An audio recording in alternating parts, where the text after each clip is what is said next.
अनेक दिन अपेक्षार घटी अंत। नियाली निर्वाचन मंडलीर दुई संग्रामी प्रतिद्वंदी बहु वर्षर व्यवधान पर आज नियाली कांग्रेस सभामंच होइछन्ति एकाठी। ममिता हत्याकांड घटना न्याय दाबी करुथिबा जातीय कांग्रेस नियाली रे एक शांतिपूर्ण विक्षोभ प्रदर्शन करिथिला, जेउथिरे पूर्वतन मंत्री पंचानन कानूनगो और पूर्वतन विधायक रविंद्र कुमार मल्लिक को गोटे मंच में देखा मिलता। ममिता मेहर मर्डर घटना को नहीं आज कांग्रेस पक्षरु बंद डाकरा करा जायथिला, किंतु हाईकोर्टर निर्देश क्रमे कांग्रेस कर्मी हाईकोर्ट को राय को मानी शांतिपूर्ण भावे बंद पालन करथिले। परिवार को जे पर्यंत न्याय मिलिनी एवं गृह राष्ट्रमंत्री दिव्यशंकर मिश्र इस्तफा देई नाहांती कांग्रेस चुप बसिबो नाही बोली ब्लॉक कांग्रेस सभापति प्रभात भूइयां सभापतित्व रे अनुष्ठित सभारे कांग्रेस नेतृमंडली मत व्यक्त करथिले। उक्त कार्यक्रम रे कटक जिला कांग्रेस सभापति मानस चौधरी, उपसभापति शशिकांत लेंका, साधारण संपादक डॉक्टर केदारनाथ साहू, बिजू पात्र प्रमुख जोगदेई आगामी पंचायत निर्वाचन रे कांग्रेस दल नियाली रे निश्चित भल प्रदर्शन करिबो बोली दृढ़ोक्ति प्रकाश करथिले। अन्य मानक मध्यरे विप्लव शिलादित्य, प्रभुचरण नायक, अमनी भोई, मनोज महापात्र, वेणुधर स्वाई, सोमेन्द्र विश्वाल, भवानी मल्लिक, नियाली ब्लॉक युवक कांग्रेस सभापति मल्लिक इस्माइल, पूर्वतन सभापति सौभाग्य बस्तिया, बादल सेनापति, हार्दिक महापात्र समेत प्राय 1000 ऊर्ध्व कांग्रेस कर्मी उपस्थित थिले। दिन पर आपण दुई नेता नियाली रो जोटा कि इंडिया पाकिस्तान युद्ध योद्धा इंडिया पाकिस्तान से भले नियालीवासी अनुभव करती गणतांत्रिक प्रक्रिया रे आमे दुई जन जाक लड़ाई करूथलु। या सत्य केते थर मु जीतिछि ताको हरैछि, केतेबेले सी जीतिछि मते हरैछि। या होछि ए प्रक्रिया रे थिलु। एडु आजि भारतवर्ष दुर्दिन देखा दैछि, आज ओडिशा पे कि दुर्दिन देखा दैछि। आज ए माटीर स्वाभिमान भुलुंठित होइछि।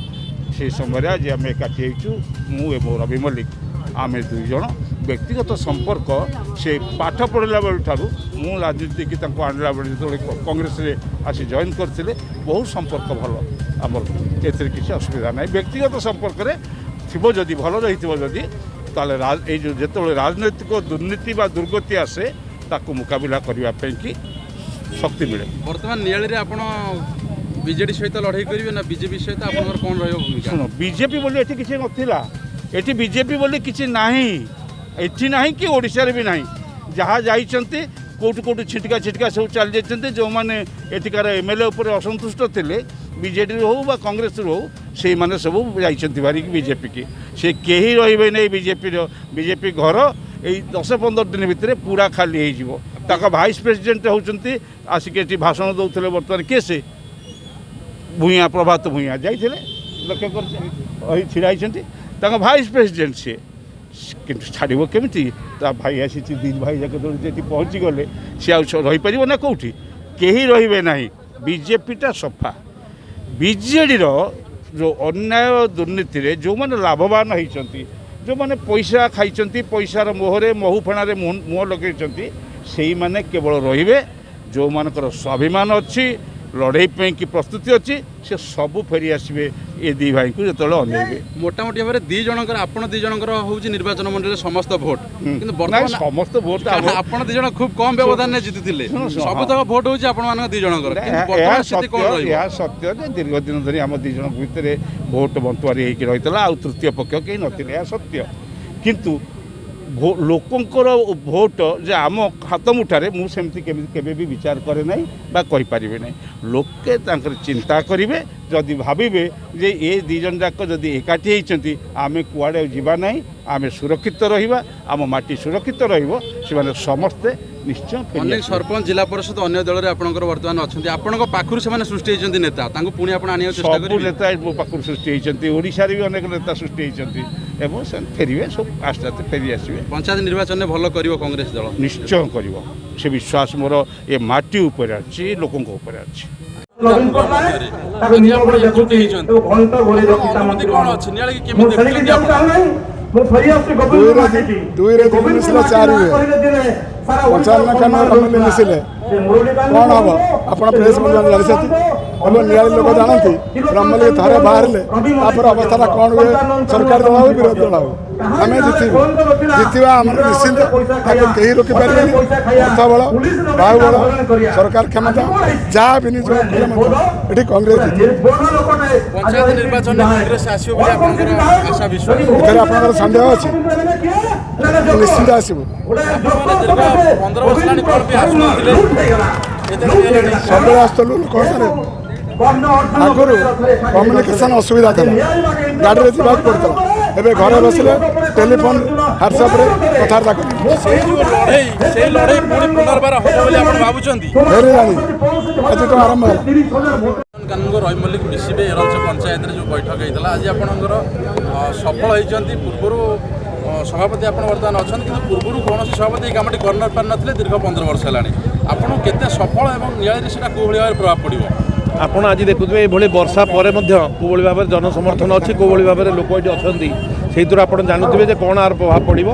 ମୁଁ ଯାହା କହିଥିଲି ତାହା କରିଛି। ଆଗାମୀ ଦିନରେ ଯାହା ଆଜି କହିକି ଯାଉଛି ତାହା ମଧ୍ୟ କହିକି ଦେଖେଇବି। ଆଗାମୀ ଦିନରେ ବ୍ଲକ କଂଗ୍ରେସ ଦଖଲ କରିବ, ଏଥିରେ କୌଣସି ସନ୍ଦେହ ନାହିଁ। ମମିତା ମେହେର ଘଟଣାରେ ସବୁ ଉଭୟ ନେତାଙ୍କୁ ଏକଜୁଟ କଲେ ନିଆଳିରେ, ଏକ ଅନ୍ୟାୟ ବିରୁଦ୍ଧରେ ଲଢ଼ିବା ପାଇଁ ଚାହୁଁଛନ୍ତି। କ'ଣ ଭାବେ ଆପଣଙ୍କର ବାର୍ତ୍ତା କ'ଣ ରହିବ?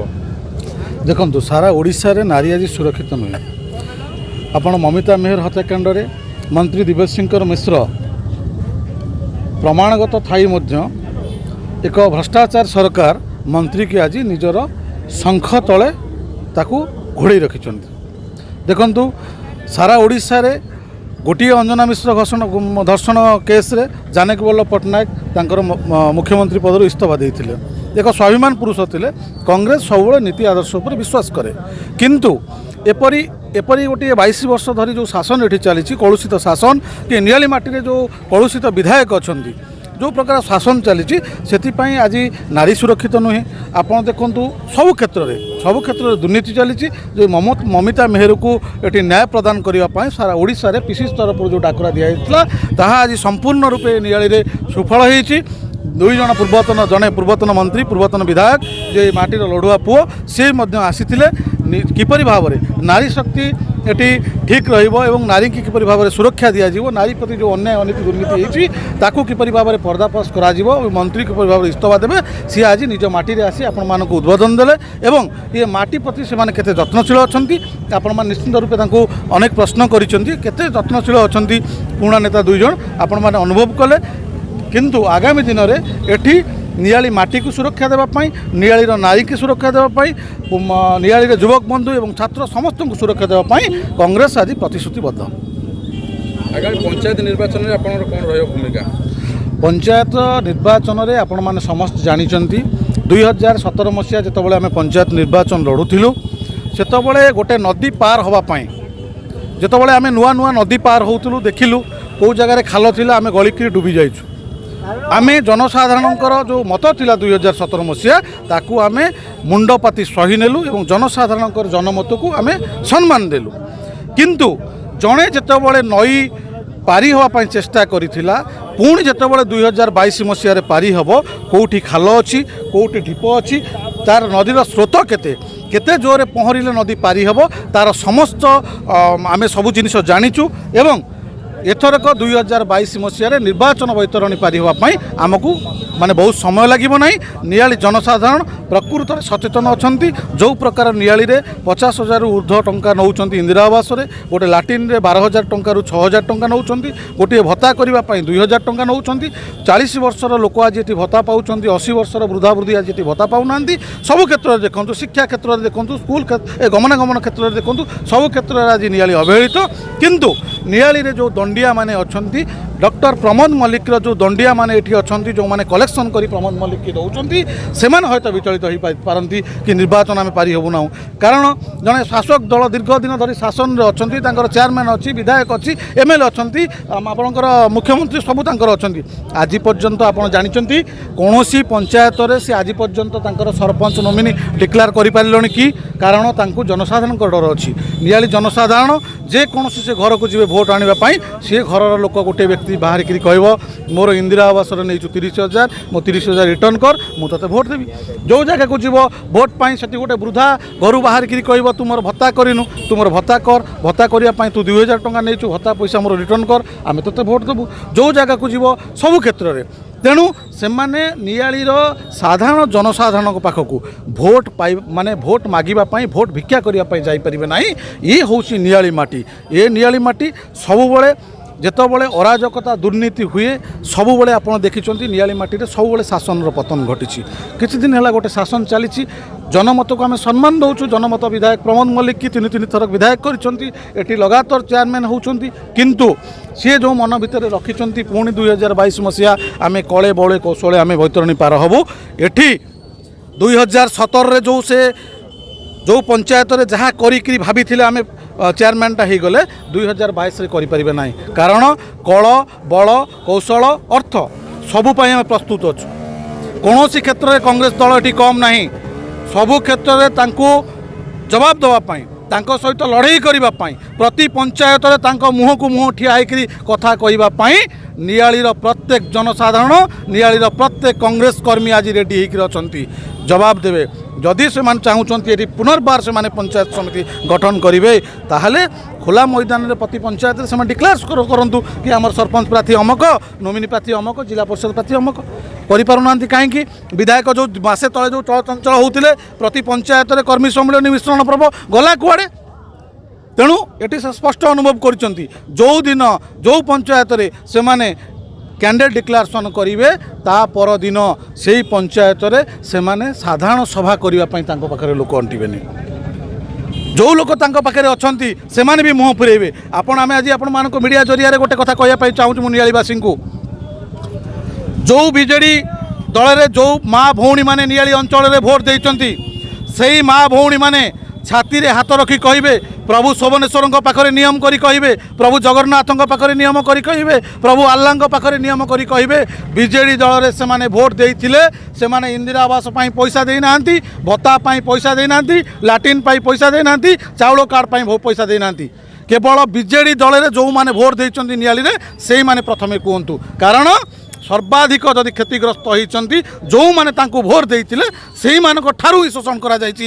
ଜାଣିକିରି କଂଗ୍ରେସ ବିଜେପିରେ ଯେଉଁମାନେ ଅଛନ୍ତି ସେମାନଙ୍କୁ ତ କିଛି ମିଳିନି ନା ଭତ୍ତା ମିଳିଛି ନା ଇନ୍ଦିରା ଆବାସ ମିଳିଛି ନା ରାସନ କାର୍ଡ଼ ମିଳିଛି ନା ଲାଟ୍ରିନ୍ ମିଳିଛି କିଛି ମିଳିନି। କିନ୍ତୁ ଯେଉଁମାନେ ତାଙ୍କ ଦଳରେ ଅଛନ୍ତି ସେମାନେ ତାଙ୍କ ଛାତିରେ ହାତ ରଖି କୁହନ୍ତୁ ଦଳରେ ଥାଇ ପ୍ରମୋଦ ମଲ୍ଲିକ ଭୋଟ ଦେଇ ସାରିଲା ପରେ ବି ପ୍ରମୋଦ ମଲ୍ଲିକର ଯେଉଁ ଦଣ୍ଡିଆ ଅଛନ୍ତି ସେମାନେ ତାଙ୍କଠାରୁ ଇନ୍ଦିରା ଆବାସ ଭତ୍ତାରେ ଟଙ୍କା ନେଇଛନ୍ତି ନା ନାହିଁ। ଯଦି ସେମାନେ ଛାତିରେ ହାତ ରଖି କହିଦେବେ ଆମେ ଟଙ୍କା ନେଇ ନାହୁଁ ପ୍ରଶ୍ନ ଆପଣମାନେ ସେମାନଙ୍କୁ ପଚାରନ୍ତୁ। ପ୍ରଶ୍ନ ବିଜେଡ଼ିରେ ଭୋଟ ଦେଇଥିବା ବିଜେଡ଼ି କର୍ମୀମାନଙ୍କୁ ପଚାରନ୍ତୁ। ବିଜେଡ଼ିର ଯେଉଁ ଦଣ୍ଡିଆମାନେ ଅଛି ସେମାନଙ୍କୁ ପଚାରନ୍ତୁ। ତାଙ୍କ ଦଳର ଲୋକଙ୍କ ଠାରୁ ତାଙ୍କ ଦଳର ସାଧାରଣ ଗରିବ ଲୋକଙ୍କ ଠାରୁ ଚାଷୀ ମୂଲିଆଙ୍କ ଠାରୁ 40,000 50,000 ନେଇଛନ୍ତି। ଯାହାର ଉଦାହରଣ ନିଆଳି ବ୍ଲକର ଭାଇସ୍ ଚେୟାରମ୍ୟାନ୍ ମହଙ୍ଗ ଗାଁର ଭୋଇ ସାହି ଆପଣ ଗଲେ ପ୍ରମାଣ ପାଇବେ। 32 ଘରଙ୍କ ଠାରୁ 70,000 ଲେଖା କଲେକ୍ସନ୍ କରାଯାଇଛି କିନ୍ତୁ ଆଜି ପର୍ଯ୍ୟନ୍ତ 32 ଘର ସାଧାରଣ ଭୋଇ ପରିବାର ହରିଜନ ଶ୍ରେଣୀର ଲୋକ ଆଜି ଘର କରିପାରିନାହାନ୍ତି। ଯାହାର ପ୍ରମାଣ ଆପଣ ବି ଯଦି ଯିବେ ସେଠି ପାଇବେ। 32 ଘରଙ୍କ ଠାରୁ 70,000 ଟଙ୍କା ଲେଖା ନେଇଛନ୍ତି। ଏ ଅଞ୍ଚଳର ଯିଏ ଭାଇସ୍ ଚେୟାରମ୍ୟାନ୍ ଆମର ରଖିଥିଲେ ଆପଣମାନେ ମହଙ୍ଗ ଗାଁ ଅଲଣା ଜିପି ଆପଣମାନେ ଦେଖିପାରିବେ। କେବଳ ଗୋଟେ ଜିପି କଥା ଆମେ କହୁନୁ ପ୍ରତ୍ୟେକ ଜିପି ଖଜୁରୀ ଗଛର କି ଗୁଣ ଗାଇବି ମୂଳରୁ ପାହାଚ ପାହାଚ ପ୍ରତ୍ୟେକ କ୍ଷେତ୍ରରେ ଏ ନିଆଳି ମାଟିର ପ୍ରତ୍ୟେକ ସାଧାରଣ ଜନସାଧାରଣଙ୍କୁ ଏଠି ବିଜେଡ଼ି ଶୋଷଣ କରିଛି। ସେ ଶୋଷଣକୁ ନେଇ ସେହି ଲୋକମାନଙ୍କର ସ୍ୱରକୁ ନେଇ ଆମେ ସାଧାରଣ ଜନତାଙ୍କ ପାଖକୁ ଯିବୁ ପ୍ରତି ପରିବାରକୁ ଯିବୁ ପ୍ରତି ଲୋକଙ୍କୁ ଭେଟିବୁ। କଂଗ୍ରେସର ନୀତି ଆଦର୍ଶ ଗାନ୍ଧୀଙ୍କର ନୀତି ଆଦର୍ଶ କଂଗ୍ରେସ ନିଆଳି ପାଇଁ କ'ଣ କରିଥିଲା କଂଗ୍ରେସ ଯେତେବେଳେ ଏଠି ସରକାର ଥିଲା କଂଗ୍ରେସ ଯେତେବେଳେ ନିଆଳିରେ ବିଧାୟକ ଥିଲେ କେତେ ଟଙ୍କା ତୁମେ ଇନ୍ଦିରା ଆବାସରେ ଦେଇଛ କେତେ ଟଙ୍କା ତୁମେ ଭତ୍ତାରେ ଦେଇଛ କେତେ ଟଙ୍କା ତୁମର ଯେକୌଣସି କାମ ତୁମେ ବ୍ଲକକୁ କରିବା ପାଇଁ ଯାଉଛ କଂଗ୍ରେସରେ ଥିବା ଚେୟାରମ୍ୟାନ୍ ପିରିୟଡ଼ରେ ତୁମେ କେତେ ଟଙ୍କା ଦେଇଛ ଆଉ ବିଜେଡ଼ିରେ ତୁମେ ଭୋଟ ଦେଲା ପରେ ବିଜେଡ଼ିର ଯେ ଚେୟାରମ୍ୟାନ୍ ଅଛନ୍ତି ବିଜେଡ଼ିର ଯେ ବିଧାୟକ ଅଛନ୍ତି ତାଙ୍କର କର୍ମୀ କି ତାଙ୍କର ଦଣ୍ଡିଆକୁ ତୁମେ କେତେ ଟଙ୍କା ଦେଇଛ। ସାଧାରଣରେ ପ୍ରଶ୍ନ ହେଉଛି ବହୁତ ବିଜେଡ଼ି ଲୋକ ଆଜି କ୍ୱେଶ୍ଚିନ୍ କରିବେ ଯେତେବେଳେ ସାଧାରଣ ପରିବାରକୁ ଭୋଟ ପାଇଁ ଯିବେ ହେଇ ଲୋକ ତାକୁ କ୍ୱେଶ୍ଚିନ୍ କରିବେ ଆମେ ପୁଣି ତୁମକୁ ଭୋଟ ଦେବୁ ପୁଣି ଶଙ୍ଖ ଚିହ୍ନରେ ଭୋଟ ଦେବୁ ପୁଣି ପ୍ରମୋଦ ମଲ୍ଲିକ ଜିତେଇବୁ କିନ୍ତୁ ଆମଠାରୁ ତୁମେ ଯେଉଁ ଟଙ୍କା ନେଇଛ ଇନ୍ଦିରା ଆବାସରେ 50,000 ଲାଟ୍ରିନ୍ରେ 6,000 ଭତ୍ତାରେ 2,000 ସେ ଟଙ୍କା ଆମେ ଫେରସ୍ତ କରୁ। ଯଦି ସେମାନଙ୍କର ଦମ୍ ଥିବ କଳା ଟଙ୍କା ଥିବ ଫନି ବାତ୍ୟାରେ ଯେଉଁ ଟଙ୍କା ନେଇଛନ୍ତି ଏଠି ଆମର ଯେଉଁ ପାନବରଜ ଦୁର୍ନୀତିରେ ଯେଉଁ ଟଙ୍କା ନେଇଛନ୍ତି ସମସ୍ତଙ୍କୁ ଟଙ୍କା ସେମାନେ ଯଦି ପରିଶୋଧ କରିବେ କୋଟି କୋଟି ଟଙ୍କା ଯଦି ପରିଶୋଧ କରିବେ ତାହେଲେ ନିର୍ବାଚନ ବୈତରଣୀ ପାରି ହେବା ପାଇଁ ଚେଷ୍ଟା କରିବେ ଯେ ପର୍ଯ୍ୟନ୍ତ ସାଧାରଣ ଲୋକଙ୍କ ଠାରୁ ନେଇଥିବା ଅର୍ଥକୁ ସେମାନେ ନ ଫେରାନ୍ତି ସେମାନଙ୍କର ଝାଳ ବୁହା ଧନକୁ ସେମାନେ ଯଦି ଯେ ପର୍ଯ୍ୟନ୍ତ ନ ଫେରାନ୍ତି ନିଆଳିବାସୀ ନିଶ୍ଚିନ୍ତ ରୂପେ 2022ରେ ତାଙ୍କୁ ଜବାବ ଦେବେ। ଆମର ପୂର୍ଣ୍ଣ ଆଶା ଆଉ ବିଶ୍ୱାସ ପ୍ରଭୁ ଆଲ୍ଲାହ ପ୍ରଭୁ ଜଗନ୍ନାଥଙ୍କର ଆଶୀର୍ବାଦରୁ ନିଆଳି ମାଟିରେ ଏକ ଶାନ୍ତି ଏବଂ ସୁସ୍ଥ ପରିବେଶ 2022 ମସିହାରେ ଘଟିବ। ନିଆଳିର ସ୍ୱାର୍ଥ ସ୍ୱାଭିମାନ ପାଇଁ ନିଆଳିକୁ ଏକ ଆଦର୍ଶ ନିଆଳିରେ ପରିଣତ କରିବା ପାଇଁ କଂଗ୍ରେସ ଦଳ ସବୁବେଳେ ଚେଷ୍ଟିତ ବିଗତ ଦିନରେ ଥିଲା ଏବଂ ଆଗାମୀ ଦିନରେ ସାଧାରଣ ଜନତାଙ୍କ ପାଖକୁ ଆମେ ଯିବୁ ଏବଂ କଂଗ୍ରେସର ଯେଉଁ ବାର୍ତ୍ତା जो नीति जो आदर्श कांग्रेस नियाली कौन कर बार्ता को नहीं आम जनसाधारण पाक जीवु आ 2022 मसीहा पंचायत समिति निश्चिंत रूपे आम दखल करूँ एतिल मात्र सन्देह ना।